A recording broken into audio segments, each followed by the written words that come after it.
Monday morning hotness quarterback. What's new on the hotness? What's new on the news roundup? Let's take a look because it's been 2 weeks. Now, I'll start off.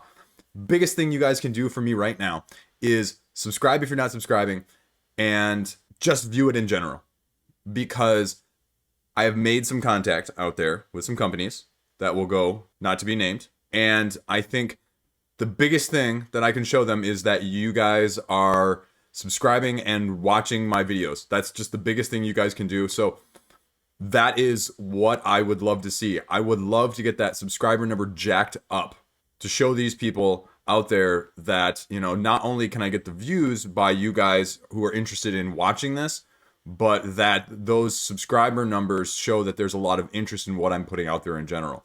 And there is a big focus on subscriber number on the publisher outside content creator looking in side of things that I didn't really realize, more so than views of videos themselves, but I want both. So if you guys could do nothing else, I would love to see, can we break 2,000 by the first week of April? Can we break 2,000 by the beginning of the first week of April? So anything you can do to help out with that would be most appreciated, just to show them. Alex from Board Game Co. commented on one of the other previous videos that I said, you know what? We should do 3021 in 2021 instead of 2021 in 2021. You know, that whole thing. And he said he thought that I would be up to 5,000 by the end of the year. And I said, you know what? There's no chance in that happening. I would love it if you guys could prove me wrong. Prove me wrong. Get me up to 5,000. Heck, okay. Go big or go home. 10,000 by the end of 2021. 10,000. So I only need like 8,300 more subscribers. That's ridiculous. But you know, why not? Right? I thought 2,000 was going to be ridiculous. But you guys have proven me wrong at every turn, and I must be doing something right. I always feel like I put out these videos and I have a major imposter syndrome when I look at myself compared to a lot of the other people out there. I won't lie. Imposter syndrome going on a daily basis here. But I really appreciate all the support you guys give me. It means a lot. I cannot understate that, and that's why I wanted to throw this out there at the beginning of the video here. So, thank you. Thank you. It still feels incredibly odd to be in this position. And I just want to let you know, like, I'm there. I'm there with you. So, thank you again. Now let's get to the main show. Why you actually clicked on this video in the first place. What is on the hotness list? What do you need to know about? What is upcoming this week? Why are things being talked about? Let's go. So at the top of the hotness right now, Robinson Crusoe Adventures on the Cursed Island. Why is that on the top of the hotness? Really, the third big campaign on GameFound, Robinson Crusoe, the Collector's Edition. €750,000. It has raised almost 200,000 euros since I recorded earlier in the week. So it is continuing to go up. Now, price point is the big question on this campaign. The Collector's Edition is expensive for what it is because it has a bunch of miniatures in it. The Adventure Book, also, it's expensive. Now, did you expect it to be any cheaper?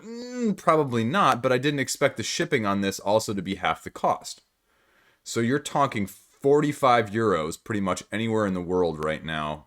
Europe, Americas-ish. And I decided that I'm going to put out a video on this and whether or not you should back it when it gets closer to the end. Now, everyone else already has their should you back it videos out 2 or 3 days into the campaign with a campaign that is literally doing daily unlocks. So I think it's hard to have a should you back it right now because they are seemingly alternating-ish, stretch goals-ish. I'm using a lot of ishes. They're alternating daily unlocks with the collectors versus the adventure book. And they say that the value of this collectors is going to be, 115 euros. They say that when all of these stretch goals are unlocked, they're built into the price that you're going to be getting in discount already. It's just, again, how much of this is gameplay stuff? How much is this superfluous stuff? How much of it is stuff you're actually going to want? And I don't know. I think this is the big point that I haven't seen anyone else raise. I haven't looked at anyone else either, but this is the point that I guess I would be curious to see where other people's heads are too.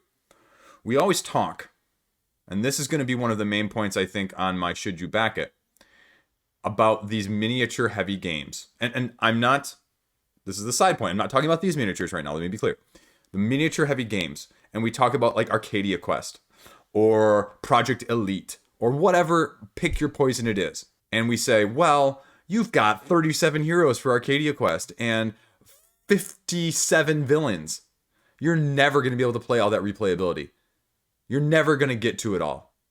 You are paying for stuff that you think replayability is a large factor in that, and the variability. When the truth is, you're going to play the game 4 or 5 times, and then it's going to sit on the shelf for the next year or two. And people all the time ding on CMON and those other miniature heavy games that get a whole load of that. Well, I think you can make a very good case that this book of adventures is exactly the same, only in text form. You're telling me that there are 50 plus now scenarios in there?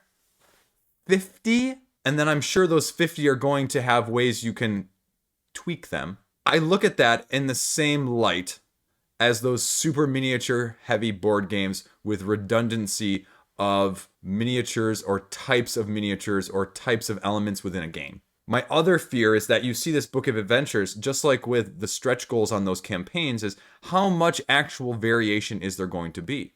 Is this going to be more Gloomhaven-esque, where it's a lot of the same type of mission over and over again, just done in slightly different ways? Insert slightly different enemies, insert slightly different resource tweaks, whatever it may be. I don't know. Maybe it will, maybe it won't. Now, the one thing I'll say is the great thing about this second edition is that they're going to have an intro campaign, teach you how to play a la Gloomhaven Jaws of the Lion.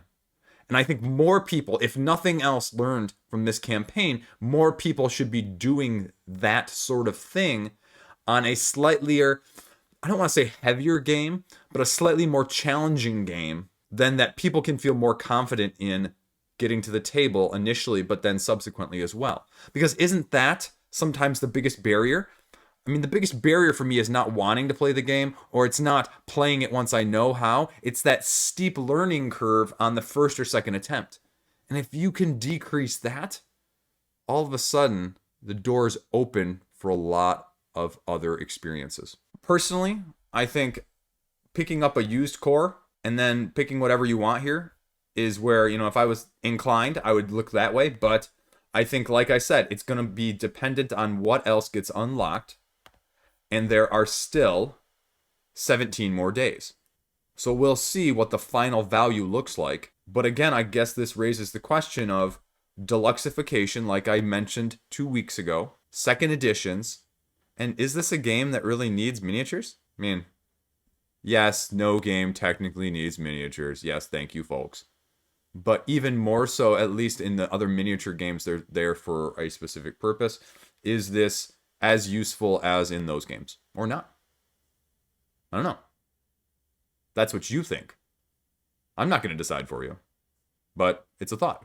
Next up on the hotness, Cole Worley, Kyle Farron, Oath, Chronicles of Empire and Exile.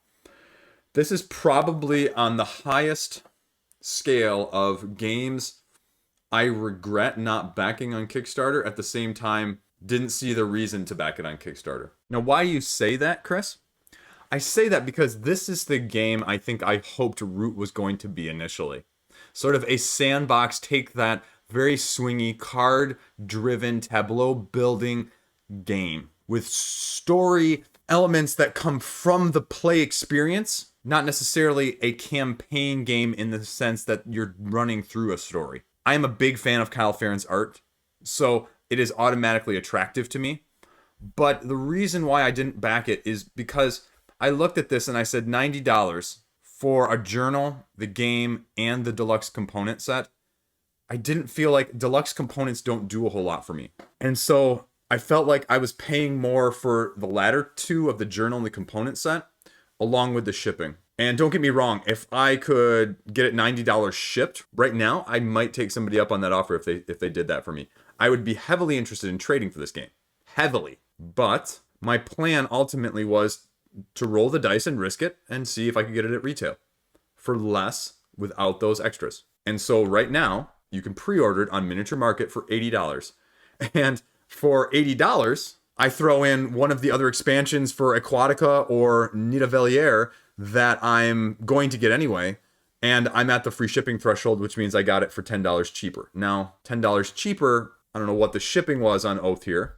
And the shipping on Oath from the page on the Kickstarter has the US, so just using myself as an example here, $15. So 105 versus 80. So are the deluxe components in the journal worth $25? And if they are worth $25 to you, perfect. You got what you wanted, I get what I want, and everybody's happy. So it's a win-win.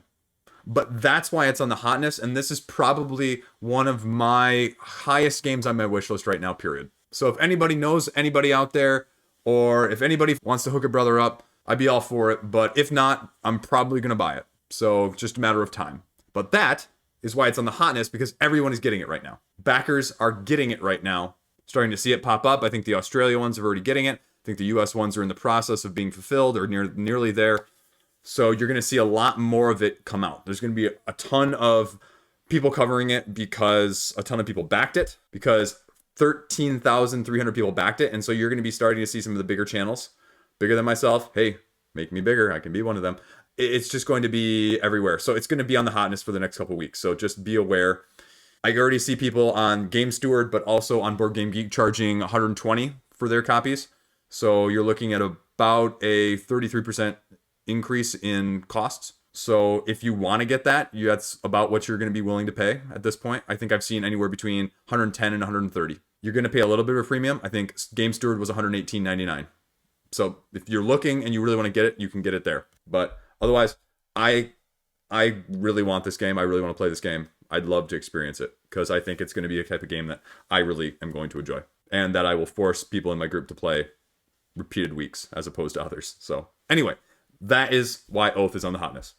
Next up on the Hotness is Cubitos. This is a dice rolling, press your luck style, family-ish, but fun game from AEG. Now, the interesting thing is, probably 3-4 months ago, I'm part of this Facebook group, which is like board game reviewers and media. And again, speaking of imposter syndrome, every time I post in there, it feels a little awkward.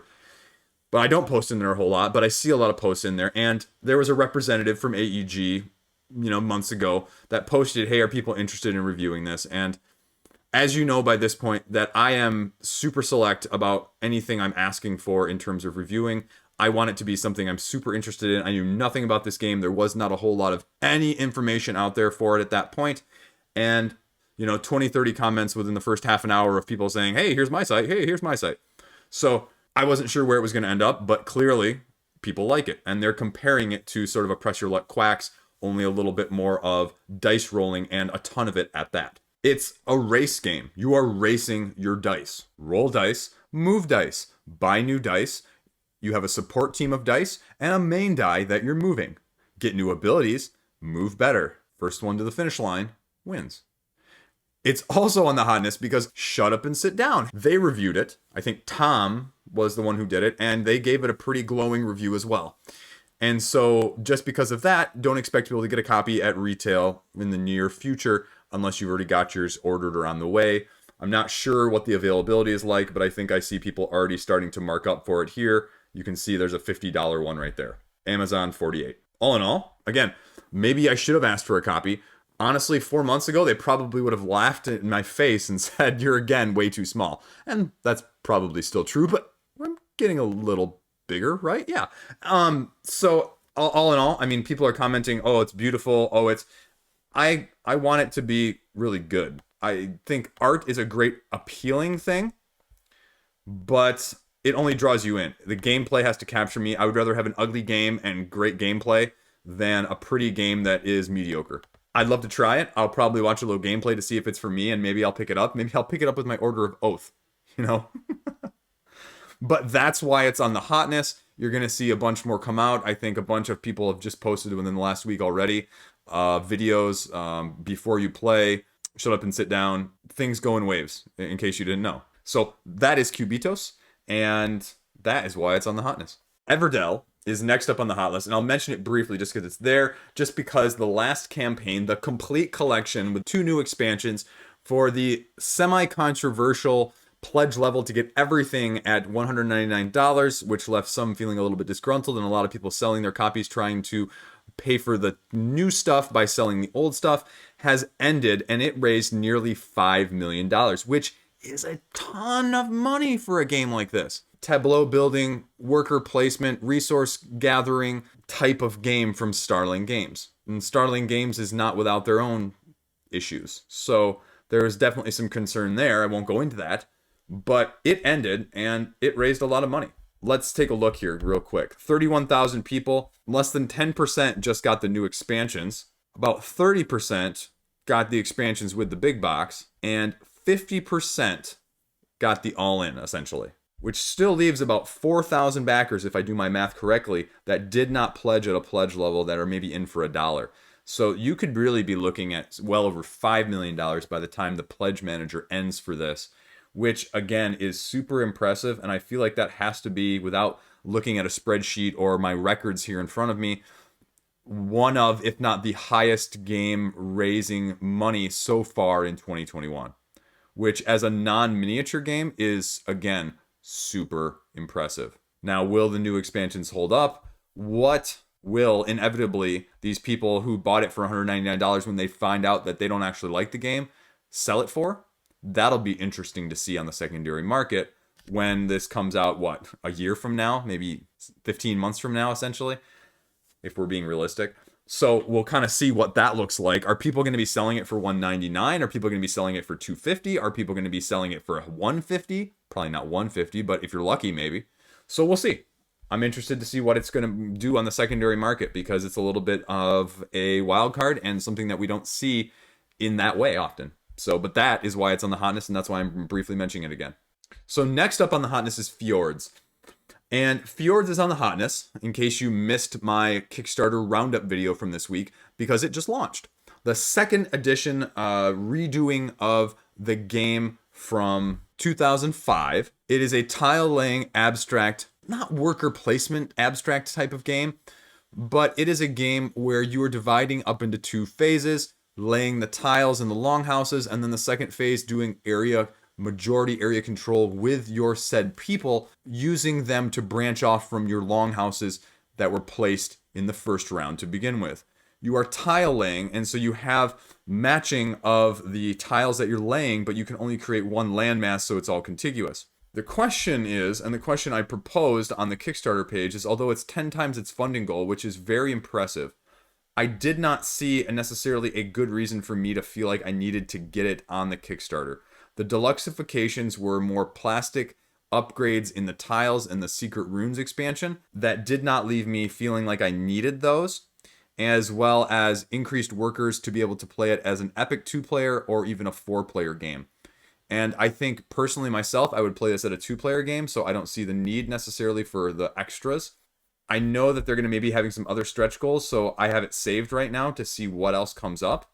But it looks like they've just got additional runes, art inside the box, and thicker tiles. So nothing that's really enticing me. I think this would be a fun game to play, but I don't feel obligated to buy it for those reasons right now because those extras are less important to me. But there isn't seemingly a whole lot of gameplay difference than the 2005 version, which was originally rated about 6.7, I think, on Board Game Geek, which is not bad, but it's also not groundbreakingly great, especially in the abstract, as an abstract lover, and I have other games that I really do love. Would this be one that I would love and it's flying under the radar, or is it just going to be sort of a like it? And my concern right now is it's going to be a like it, which means I don't necessarily want to pay a premium to a game that is almost certainly going to go to retail. So me personally, of course, but it's definitely a good intro to that type of game, and I think it would be fun at 2 players. I'm just not sure how I would play it more. And just for that reason and my own personal taste, I'm probably going to pass on it. But we'll see as it gets closer to the end. It's still got 17 days left. The next two are repeat offenders. I won't talk much about them. Lost Ruins of Arnak is finally becoming widely available here in the States. Even Barnes & Noble is having copies. It looks like they're going for about $60. So more people are getting it in their collections. More people are having it up for trade or for sale. So it's just becoming more available in general worldwide. So if you're looking for a copy, it should be a little bit easier now to find one or to get one in the secondary market without such significant markup.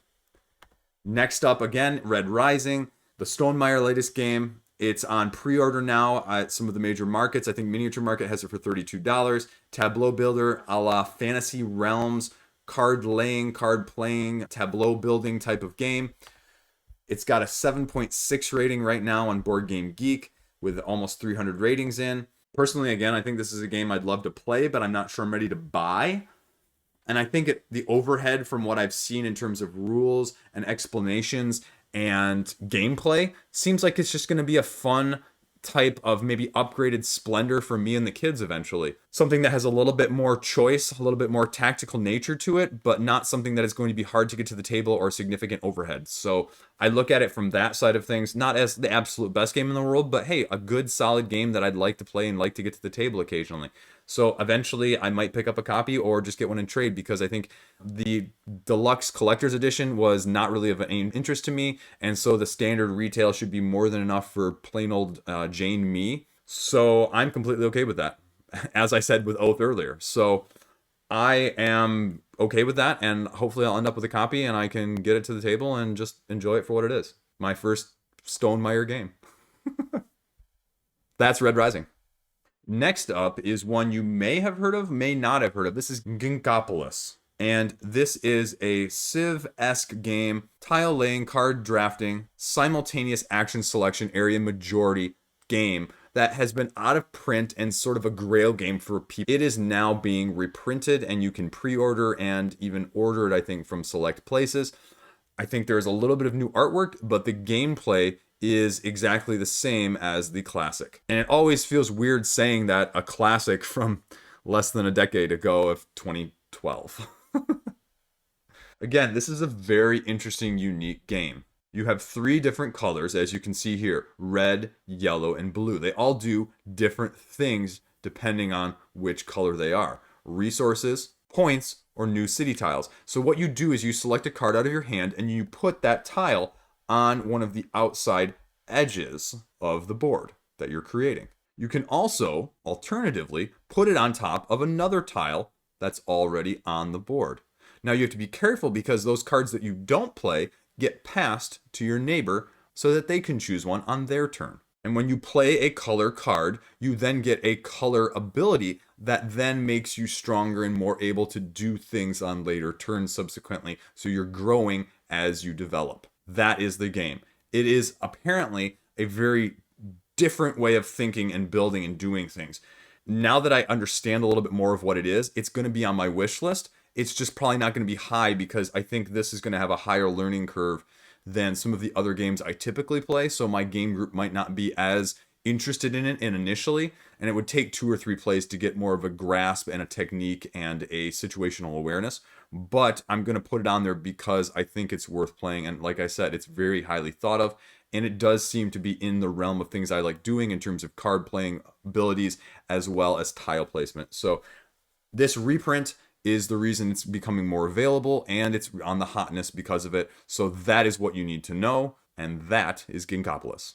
Next up on the hotness, and this has been sort of on and off depending on the week or the month, is Marvel Champions, the card game. The LCG equivalent in the Marvel universe, as opposed to Marvel Legendary, which is more of your deck builder. This is more of your deck constructor. I own a copy with several expansions, so I can speak from that personally. I don't get it to the table enough. Anyway, so why is this on the hotness now? Well, obviously, I think part of it is the MCU tie-in with the latest videos and shows that are on Disney Plus. WandaVision, Winter Soldier, and Falcon. I think those are really driving interest in Marvel in general, and it doesn't hurt either that they have released several recent expansions in terms of several of those characters. Scarlet Witch was just released this year along with Ant-Man and Quicksilver. And the upcoming expansions, I think, is more of what's also trending it on the hotness right now.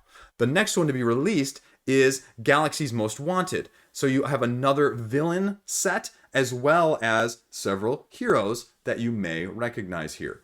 To go along with that, they've also announced, obviously, the rest of the Guardians of the Galaxy. You have Drax, Gamora, and Star-Lord. So you're going to have the whole Guardians of the Galaxy if you so choose. Now, going back to this, why is this trending now? It's because it's being released in the first week of April. So people's pre-orders are starting to get revved up and getting shipped probably about, at the end of this week, essentially. So that's why you're going to see it sort of stay on the hotness. The interesting thing, and the thing I think everyone was wondering, especially when this game first came out, people were comparing it to the other LCGs out there, like Lord of the Rings and Arkham Horror, and they said, nah, this isn't holding water up whatsoever.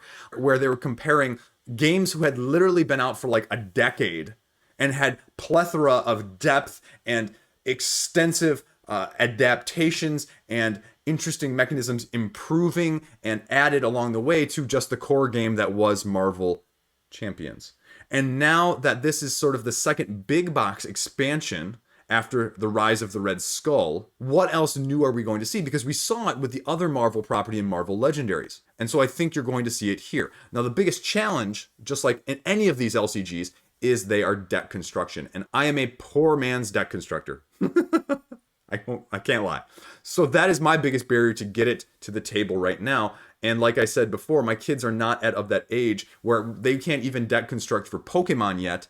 And so to do something like this, which is infinitely, okay, maybe slight exaggeration, which is much more complicated in the nuance of the deck building situation, they're not going to be able to handle it yet. Now, does that stop me from maybe wanting to pick this up? No. But does it make me hesitate because the core box is running out of room too? Yeah, a little bit.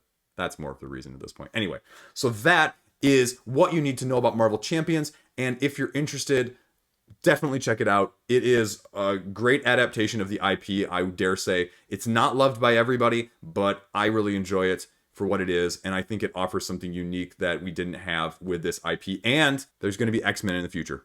Maybe a year from now, though, since don't hold my feet to the fire on that being anytime soon. Anyway, so that is Marvel Champions and why it's on the hotness. So I'll just briefly go through the rest of the hotness. Nothing else really of note right now. And I'm sure you'll see one or two other newcomers by the end of this week, but nothing else in terms of what you need to know. The rest of it is sort of the old crew kicking in. Sleeping Gods is still on there as more and more people get it and start reviewing it. Spirit Island, of course, is perennial contender, always to be on the hotness. Dune Imperium's still there. Gloomhaven, of course. And what would it be without little brother Gloomhaven Jaws of the Lion, as well as the Great Western Trail, all top 15 games or higher. So what else are we going to cover this week? A few other tidbits of note, things to be aware of, but also a few things that have caught my eye of interest. First up is Flick of Faith. If you're not familiar with Flick of Faith, let me tell you a little bit about it. Flick of Faith is a 2 to 4 player flicking dexterity area control game where you are one of the gods of a various pantheon trying to control most of the map. It is a game from Awakened Realms Light, their retail division / side of things, as opposed to their crowdfunding side of things. Now, why am I talking about it here? Because the expansion for this very hard to get game that is not yet widely available to many distribution channels, Cataclysm, is coming out in July. What are you going to be getting? 20 new cards. I think the ability for a 5th player, more Cataclysms, more Magic cards, more Law cards, and, as the picture indicates, the Mayan Pantheon. And if you're not familiar with the base game, the Law cards are essentially cards that change the play and how things are scored on a round by round basis. So, okay, if you do this in this round, you get a point. Or if you do this, or you have to do this round.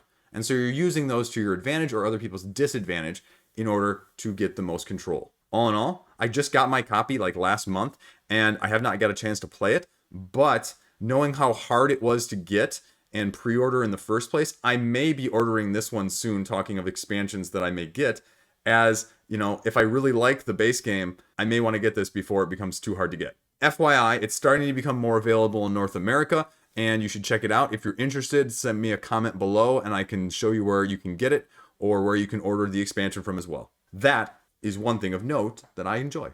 Okay, I can't not talk about it. Mythic Battles Ragnarok. It's not on the hotness. It'll be on the hotness.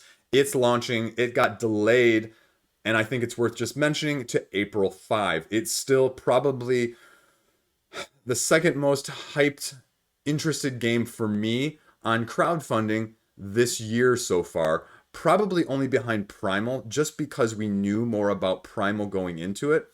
They also contacted me on Twitter after 6 days of tweeting at them, 7 days of tweeting at them. They said, you know what, we don't have any more copies, but maybe we can do something in the future. Send us a DM.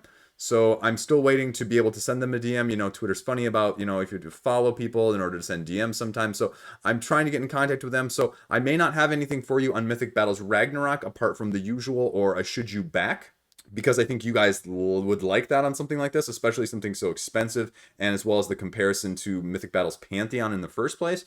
But maybe if I can't get in on this one, if you guys help me get higher and bigger and, you know, more subscribers, maybe I can get in the next project with them that's of interest. And that would be something to be really looking forward to as well. Whether or not it's the third in this series or something else that they have creative going up their sleeve, I'd like to check it out. So again, anything you guys can do is appreciated. But like I said, I wanted to officially talk about it since it had been delayed. And I think there's a French unboxing video of the core game that you can find as well on the internets now. So if that's of interest to you, have a little bit of sneak peek, you can check that out as well. I glanced at it earlier today just to kind of whet my appetite. Mythic Battles Ragnarok, April 5, launching. So you may be familiar with Burnt Island Games and their game Hall of the Mountain King. They just now announced this past week prequel, not a sequel, a prequel to that game as Fall of the Mountain King, a battle between gnomes and trolls for control of the mountain in the first place. On the Board Game Geek page, there isn't a whole lot of information. They talk about just the standalone prequel set in the war that drove the trolls from the mountain. They talk about action points, area majority, and a drafting, but the actual mechanics of the game, is it going to be significantly different? Is it going to be very similar with twists? There's not a whole lot of information out on that yet. Now, I like this art a lot more than I like the art on the first one. I don't know why, but I just do. And I wonder if this one's going to appeal to me more than the first one is as well. So I'm definitely going to be watching this very closely. And I think they've just said the campaign is going to be soonish on Kickstarter. Maybe April-ish? I wouldn't be surprised if it was in April, but there's no definitive date. So we'll just kind of have to wait and see. And they definitely had a premium deluxe version with an expansion with deluxe version on the first Kickstarter. And so I think some of the questions that we raised is, can you get the previous deluxifications at that price on the second Kickstarter like this one? Are they not going to offer their previous products? Or is this one going to probably have similar components and deluxifications that the first one did, if you like that sort of thing? So it'll just kind of be kind of a wait and see until we get more information. Next up, Brotherwise Games has somehow acquired the IP for the hit Netflix cartoon series, The Dragon Prince, which is, I think, currently between seasons 3 and 4, and has really achieved some critical acclaim in terms of the storytelling that they've done. And this is going to be sort of a fast-paced tactical miniatures game, I'm assuming based something along the lines of an Unmatched style. And you're taking 8 characters straight from the series that have pre-built action decks and their own unique styles to play. You can be able to play it in anywhere from 2 to 6 players in 2 teams with 3 heroes on each team. Now, they mentioned that there's only 8 in the base game, so clearly this has the room, just like Unmatched, for expansions of individual or sets of characters. And if you're doing 3-on-3 or 2-on-2, that does not leave as much variability as some people would probably prefer. But for the price of $39.99 at retail and coming out in June, it's definitely something that you can have your eyes on and your radar on, especially if you are a fan of the series, which is currently airing on Netflix. There are no videos out yet. There's a little bit of artwork on the Board Game Geek page, but you can see almost just as much here. And so it'll be interesting to see how well this does adapting the gameplay to the show, but also how this drastically differs or is more or less competitive than several of the other tactical skirmish games out there that we've already seen. So all in all, be interested to see what it does. So that's it. That is your Monday morning Hotness quarterback news roundup, all wrapped into one. What do you think? What else should I talk about? Any other things that caught your eye over the weekend? Any other things I should be knowing? Couple days, the middle of this week, I think I'm going to have my couple games you need to know for the month of April coming up on Kickstarter/crowdfunding. So I think that's going to be the video that's going to be coming out midweek. End of the week, the usual stuff in terms of the roundup of this past week that launched, the upcoming stuff for the following week. Obviously, you know what I'm going to spend a lot of time on talking about then. But we'll kind of see what else comes up. Still trying to work a little bit of back channels with Simon. We'll kind of see where that goes. been tweeting at them, kind of getting a little bit of a vibe. So we'll see where that goes. Other than that, again, anything you guys feel like doing, asking questions, chatting with me in the comment section, trying to figure out what the best route of doing is, whether or not to do community tab on here, Discord that I mentioned a couple months ago. I'm not really sure I'm big enough yet for a significant Discord. I think in order to make it active and worth you guys' while, the community's just got to be a little bigger so that it's not just, silence. But it's something I've definitely been thinking about. But the biggest thing you can do to help me is just view and subscribe. And, if you really feel like sharing, if you see something that you like that I said, hey, share it with other people too. I'm not gonna argue with that either. So maybe I'll have another review out sometime soon. I've been playing a little bit of random light stuff lately, so maybe a 5 and 5 or something along those lines. And we'll just kind of see whatever else happens. I also have that try before you buy video sitting in my back pocket that I got to edit, so that'll come out sometime in the next week or two, hopefully, at least the part 1. And we can see what you guys think of that too. But like I said at the beginning, thanks. I appreciate it. Every single time, every single view, every comment, I try and respond to everything. So, well, almost everything. Within reason. You guys are great. Okay. Have a great week. It's almost spring break, I think, for a lot of people. So watch out for those crazy spring breakers. Stay safe. Stay classy. I'll see you around.